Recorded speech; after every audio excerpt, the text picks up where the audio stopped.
There seems to be an awful lot of sad stories in the news today, and there are thousands missing. Does anybody care? We built a channel where we talk about those faces. Talking News with Gabby. Cassie Barnes has still not been found, and it's been 2 years since her case first hit the spotlight. Breaking. Child Gabby and Mary Valley both behind bars. Sarah Galloway was found. She wasn't found alive. What happened to Sarah Galloway? It's too heartbreaking to share. Children are still missing. Children like Dorsey. You're in shame. You just got away with it. Welcome to Talking News. Hello everyone. My name is Gabby. We use big stories to push little faces.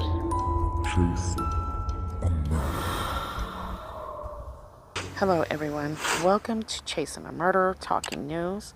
Please don't forget to subscribe and like, that helps our channel out, so do that now. I wanted to go over a little bit on this Brian Laundrie and Gabby Petito story. So the search for Brian Laundrie turns up tons of dead ends.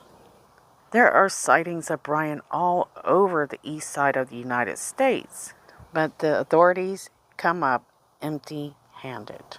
FBI is stumped. Gabby Petito, a travel blogger, disappears nearly in thin air in Wyoming. Her boyfriend and fiancé Brian Laundrie shows up at his parents' house in Florida alone on September 1st in her van. And what's even very strange about this case, at least to the Petito family, is his lack of concern as to where Gabby is. This also stumps the public. And from here, I want to share a few comments by my subscribers. So this first comment is talking about where they think Brian Laundrie might be. Kathy Newell says that Brian is taking a boat to Mexico with the parents' help. Uncle has a boat company. Simple as that. I think a lot of people agree that if that's the truth and they do have a boat company, then there's a big chance that he could do that. Agnes Santiago says, here's just a few of my thoughts regarding where he may be. I'm from North Carolina and I don't live too far from the Appalachian Trail. And in my opinion, he would be stupid to hike that trail this time of year. This is the last couple months of the year where the weather is still nice, so the trail is really packed. Also, the trail runs through people's yards in a lot of places. Many of them have trail cams, as well as a trail running right into towns and populated areas. So what she's referring to is the sighting of Brian at the Appalachian Trail. So she continues with, I believe that Dennis believes that he saw Brian, but I'm skeptical. We have a lot of bald, paranoid white dudes on meth up here that probably fit his profile, which she's probably right. So she's right. I mean, I've seen people on YouTube since then claiming that they are being accused of being this guy, and they do look like him. So this is a very factory look for a bald guy. So skipping just a little bit, she says also winter is coming and there will be lots of snow to contend with. But Cassie, she's referring to Brian's sister, did state the longest that Brian hiked the trail was 5 days, and a friend of his said 6 weeks. And here she says Chris Laundrie going out there seemed more like his attorney having him do damage control, which most of you believe, right? I'm sure you agree with her on that one. He sure didn't seem to worried that his son's missing for 3 weeks. Then she touches on the parents. I'm not sure yet how involved his parents are, because he could have fed them a complete bullshit story, but it's obvious that they are involved in some capacity. At any rate, it's a toxic family dynamic, and everyone involved in a cover-up should face charges. Looking forward to being captured. Thank you for letting us share that comment. So I think probably 90% at least of the people probably agree with you on that comment.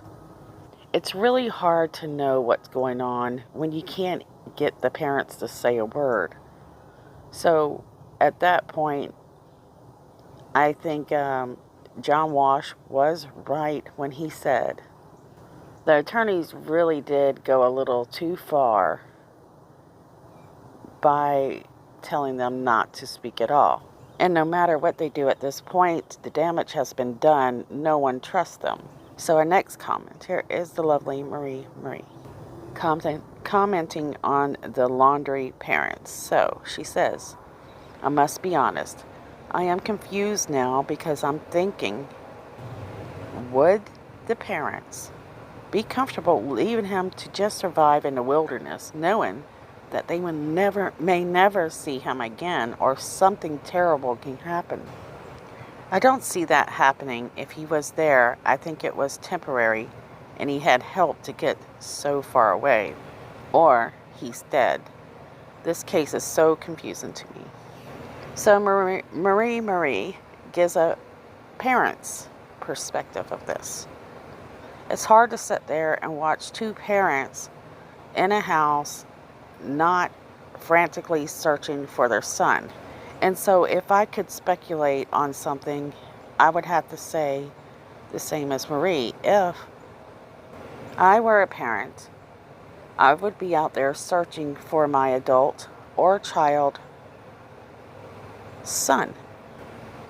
But the parents are very casual. They're going to appointments. They're working in the garden. They're worried about the things thrown in the front of their yard. This doesn't show signs of anybody stressing, really. Though many of us can stress in different ways. But it's very apparent that these two don't seem to have a worry. They didn't even show any emotion towards the fact that Gabby's no longer here and she lived with them for at least a year. There's really no comments that I found on that, but I'm pretty certain that most of these people that I'm sharing the comments, that's probably something they've thought about too. Doesn't Gabby Petito's mean anything to you? So the only person that's really come forward is Cassie. She seems to be the only normal one out of the bunch. Is there a possibility that you could have a couple that both are so nonchalant emotionally and don't show their feelings? That is possible. I mean, the population's pretty high. Those chances do go up. I mean, look at it this way. How many people have we seen, murders, where there's more than one person involved, and you would think, what the heck? Where do you find these people that's going to do this stuff? Well, seems a lot of places. Thank you, Marie, for sharing. So, next comment. Laura Kinney. Hey, Laura. So she says, it's strange that there isn't more reports of seeing him. Again, she's referring to Brian Laundrie. The whole family involvement is very sketchy in my opinion. She suspects charges for aiding and abetting a fugitive for the parents. So a lot of people feel as though the parents are helping him escape. So for instance, no one really believes that Brian is at the Carlton Reserve. He never was there. That's what they think. They think that that was a ruse, an attempt to help Brian escape authorities. Remember, this was nearly 3 weeks ago, guys. If he was there, do you think he's going to sit there and wait for them to continue searching that area to find him? So here's the thing. A lot of people that suspect that the parents are set up this ruse for authorities to follow also believe that they have family members or friends helping him. Well, it's not hard if you've ever been to a big city to throw on a big oversized jacket with your head down and walk among several people daily and no one notice you. It's not hard to walk back trails, especially power line trails where there's no trail cams, without anybody noticing you.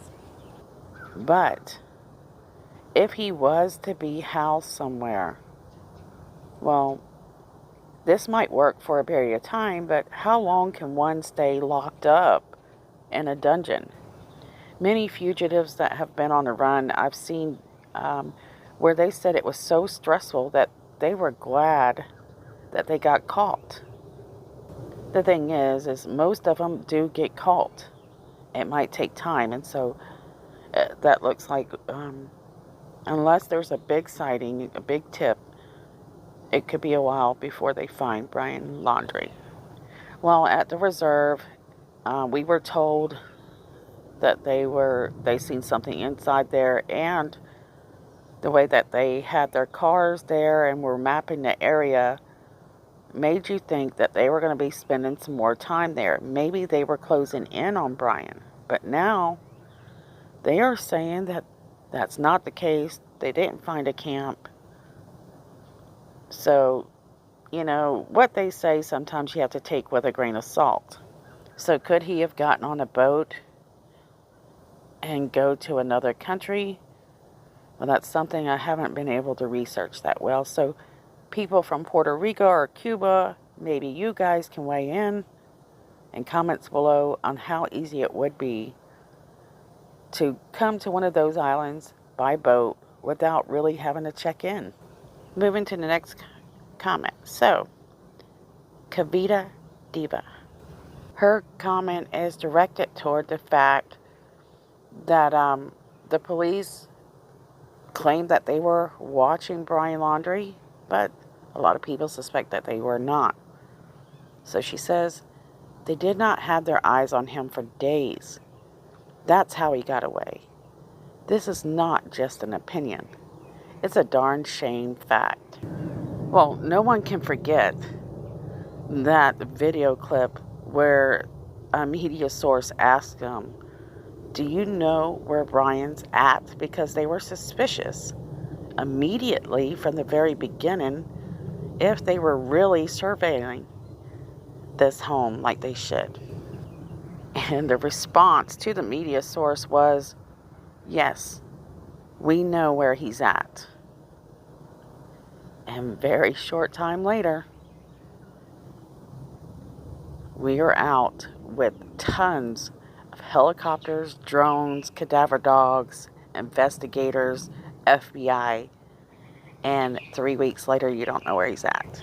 Well, they say that they were surveillancing him at the extent of the law, which they're only allowed to do so much.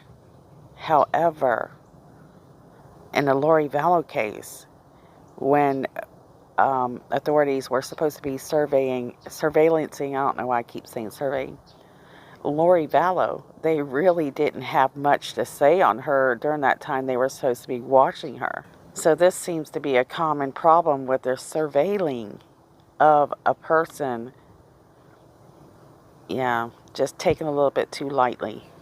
In the Lori Vallow case, it was the private investigator that knew what was going on behind the scenes, that the kids weren't being noticed around the townhome at a certain period of time, and that they seen people like Melanie Boudreau and Alex Cox packing a moving truck and setting the kids' toys out by the road. It was not their surveillance team and investigators that knew what was going on during that period of time. So I have to do a little bit more research as to why they don't watch them closer, but they definitely do not watch them as close as they should.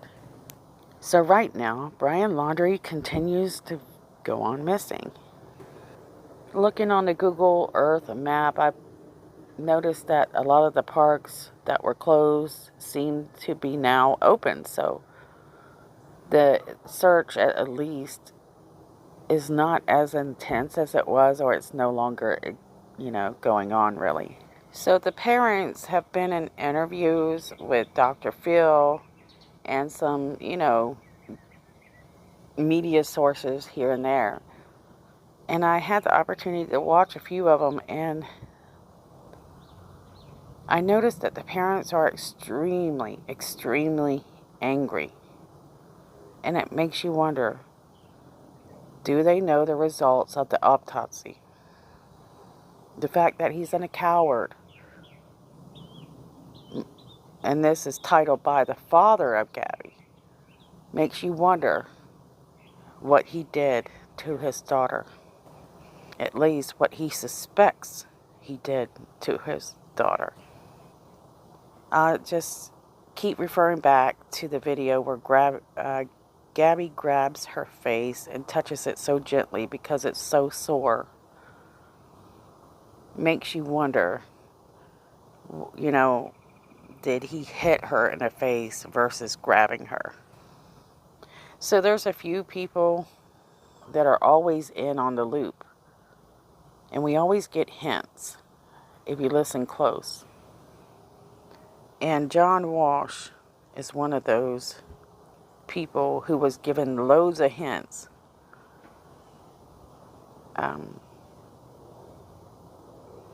During the interview, suggesting that maybe Brian Laundrie beat Gabby Petito. And the reality is if the cat's going to get out of the bag, then the authorities should probably let it out first so that it doesn't run rampant with speculation. No matter what, during those interviews, as I watched those parents, the pain of the parents, it was very strong pain that they were feeling, and it was only getting stronger with each interview.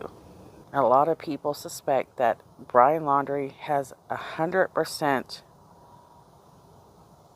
well, he is 100% the reason that Gabby's no longer here. He was the one traveling with her during the time she went missing. And then suddenly, he's in Florida with his parents and not worried about wherever Gabby might be. So his actions only make it easy for the public to speculate and probably understand the truth of the story. There's so much drama going on with this case that I can't keep up simply because I cover so many other cases. Cases like the Lori Vallow case, which is also filled with more drama than this. The missing continue to grow. And just yesterday, I found finally a good news video where a 3-year-old toddler got lost in the woods. And I was about to say, oh my God, not another child. We're going to have to do a story on this one. And by the time I realized that they actually found him, I was so excited, guys, not having to do that story. Because sometimes I have these stories that reach out to me, and that was going to be one of them. So a farmer says that they hear this voice. It's a little tiny voice, and they call out his name because they know that he's missing. And he says he heard this little tiny voice respond. And that's how they found this little guy. So anyways, I was very excited to see that there was a happy ending on that story. But today I'm having to start off trying to catch up on my Brian Laundrie case and the Gabby Petito and find out that there's really no new information. So what I noticed is, like I said, the parks seem to be open in the Carlton Reserve and the area following that. So it seems like the investigation of that area has toned down quite a bit. Some say they're pointed towards the Appalachians, but to be honest, everything's open. And so tonight I did catch a little bit of news where they show the Laundries coming out of their house late in the evening, picking up laundry baskets, at least 12 of them that have been strolled out onto their property. Media cameras or some type of camera seems to be there 24/7, and they're able to capture that. It's pretty evident that they are not happy campers about what they're having to deal with, especially the dad. So hopefully their pain starts to ease after some time. So I want to go ahead and close with this comment by Donna Walker. So Donna believes that Brian might off himself. So here we go. I do believe that he has some mental issues and will possibly off himself. Gabby deserves justice, whatever that looks like. Rest in peace, Gabby. You are now walking with the angels. Love you guys. Thanks, Donna, for sharing. Thanks to all of you. Guys, please make sure that you check out my older stories, especially girls that continue to go missing, like Kiara Coles, Jasmine Robinson. Guys, don't forget to like, make sure that you subscribe, and hit the notification bell if you would like notifications whenever we have new uploads.